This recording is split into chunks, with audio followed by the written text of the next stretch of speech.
Greetings, this is your host, The Mysterious Mystery. Sorry about that pause, I wasn't sure if this was recording or not. Now, I know it's been a while since I've made my last video, I think a month or so, and I have a bunch of video topics planned out, but the problem is, between my job and, availability with sound quality in my house, time's limited. So what I'm gonna do is a quick review of Samurai Jack Episode 9.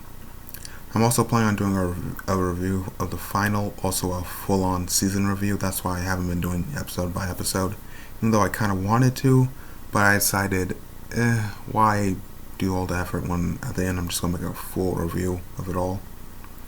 Now, this episode, playing off of episode 8, which established Jack and Ashi's relationship. Off of that, which was a very good episode. Well, I thought it was good. The fans are divided on it, to say the least. Now, this episode reveals they didn't go all the way. It was just a kiss, and they realized they had alien parasite all over in their mouth, and they stopped kissing and all that. So they didn't go all the way, and let's face it, that's appropriate. Both of them have no experience. Jack has spent his entire life. He's like 70 now, because he was like in his 20s when he first started his mission. No, not start his mission. He started his mission when he was 8. When he was like around 20 when he got sent to the future, and now 50 years, so he's around 70. Ashi's, I'm guessing, early 20s, based on appearances. Anyway, neither one of them really have any idea what they're doing. Jack, you would think at some point he would have gotten something on the side, taking a break or whatever. But that's not the case, mostly because he's solely dedicated on his mission. But you would think on those 50 years he lost hope, he would have. Never mind, I'm thinking too much about it.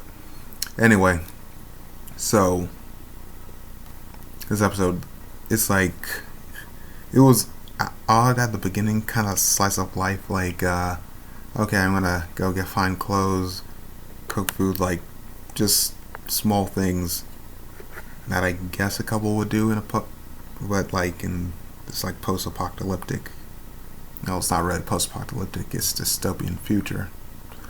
Anyway, so when they're eating, or after they're eating their weird sand bugs thing. They look like shrimp, but they could also be some type of pseudo-Mongolian death worm or something, I don't know. Anyway, so after that, and Jack tells her a story of where he came from before Aku ruined his life and burned his entire kingdom to the ground. I still remember that episode. It's still one of my favorites, oddly enough, and when I was a kid watching this, I don't know why that stuck with me. I thought that was just amazing. But after that, and then they go to sleep, and Jack kind of walks away. Oh wait, I want to backtrack for a second. Before Jack goes down there to sit and eat with Ashi, he sees pretty much his broken self, like him with the full-on beard and awesome mane.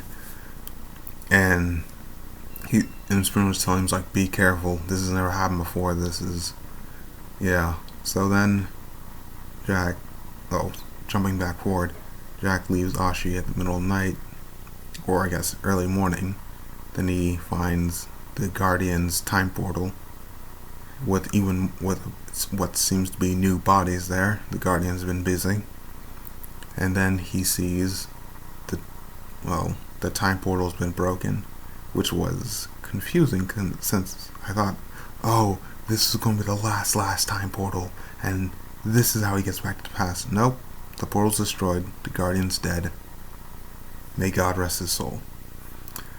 I was really disappointed. The Guardian in the original series was, oh my god, when I saw that fight, I was like, oh my god, this is so awesome, because, the Guardian was the only person in sheer skill, power, and all the facets of a warrior able to surpass and beat Jack. He almost finished him off, but the time portal told him no, it's not his time. So then he let him go and all that. So, yeah, I'm really disappointed he died. It's just like such a tiny little thing because he's been going that portal for eons, and now he's dead. Aku killed him at some point because clearly I don't think anyone else could have. So yeah. Set on that. I feel like a moment of silence would be appropriate, but I don't want to give too much airspace. Sorry. I'm seriously disappointed about that. Moving forward,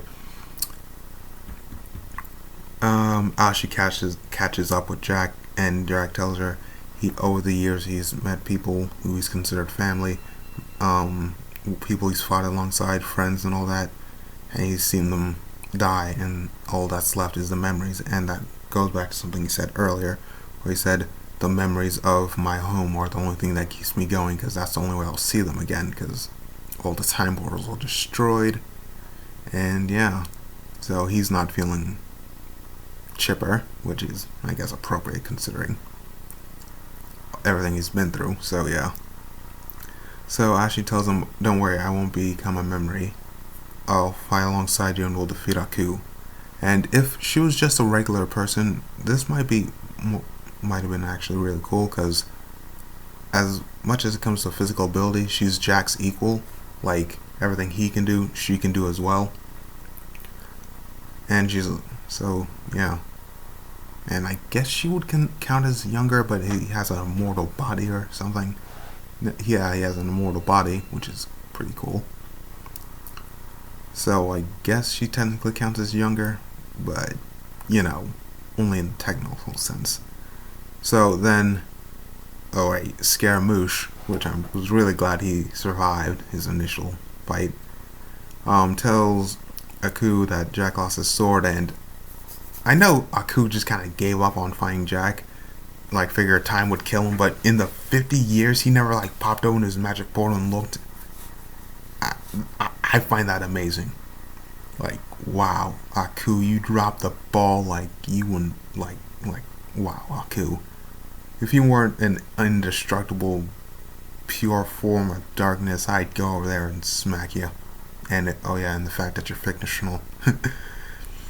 Alright, but Aku shows up with Scaramouche, and then he says, "You don't have your sword." Then Jack pulls out his sword. Then Scaramouche says, like, "Why, I can explain," which I'm a little sad. Then he gets killed by Aku. Boo. I don't think he can come back from this one, babe, but who knows. So then Aku's like, "Okay, nice catching up with you." Oh yeah, and Aku does like a funny impression. He's like, "Oh, why have I visited you now?" Then when he sees his sword, he's like, "Well, it was nice catching up. Bye." Then he's like, "Wait a minute, I smell something. It smells like me inside her." Which, wow. Phrasing. Anyway, so he then smells her. He's like, "Wait." He's like, "You're related to me." He's like, "Wait, I don't have any kids though." Then he's like, "Wait, that one time." Then like he kind of remembers. He flashback to the daughters of Aku thing. He's like, "Nice likeness to the statue." He's like, "But here," he like put some of his essence in a cup and then left them. I guess he was feeling bored that day or something, because I don't know why else he would just show up there. So then she drank it, became pregnant, gave birth to the children, and left. Which brings up the question, if they have Aku's essence, could the other daughters of Aku be revived, since, if Aku finds their bodies or whatever, can he like force her essence to bring them back to life? Just a thought. Probably not going to happen, but I thought it was an interesting thought. Anyway, after that, Ashi loses control of her body and starts fighting Jack. Then Aku's going, he's like, "You try to raise your kids right." I'm like, what? You just met her literally like less than 5 minutes ago. You didn't even know she existed. You can't say you try to raise them right when you just met them. That's like a father who got a girl pregnant, never knew she was pregnant, then runs into the kid like 20 years later and says, "Hey," and like he finds out she's not making great life choices. He's like, "Ugh, you try to raise your kids right." You're like, and then the person like, didn't you just meet her? Because, like, I don't know. I know he's, like, being funny, and honestly, I did think that was funny at the time, but then that question started nagging my head. I was like, wait, didn't he just meet her? Anyway, so, yeah, that was pretty good. That was a very funny joke. Then he does something to her, then her full on no, not Dragon Lady, full on Kakuness comes out, and yeah, Jack was able to, and like that initial reveal, I'm like, oh wow, that's awesome. I'm like, oh wait, no, I kind of like Ashi. I don't want her to get killed. Then like Jack breaks her sword and cuts her a little, and like same thing happens when he cuts Haku. Like part of it burns and like kind of reputs, but it's like now she's a little less. I guess he can heal over time and all that. So can she. And yeah, so she then like asks Jack to kill her, and like Jack's like having moral crisis. Does he kill the person he is currently in love with, and then attack Haku, which Haku would probably just bail out after she died, and or give up, and like he gives up, and like this is bad on so many levels. Jack doesn't realize how badly he's screwed up. People depend on him and everything. He just lost his sword again. He just lost the woman he loves, which is bad for him, but worse for the world. Now Aku's probably going to dangle him around like a prize, saying, "This is your hope. It's gone now. I have it." And he's probably going to go insane on the world, or maybe not. Or I guess just keep doing what he's doing, or reveal new things, or try to have more kids, or try to expand his empire. I don't know. Nothing can stop him anymore. So yeah, that's my review of Samurai Jack, episode 9, or episode C. Not sure why they're not giving them titles. That's also something else I'm going to discuss in the final season review. Anyway, this has been your host, the Mysterious Mystery. The Mysterious Mystery. That's all for now. Bye.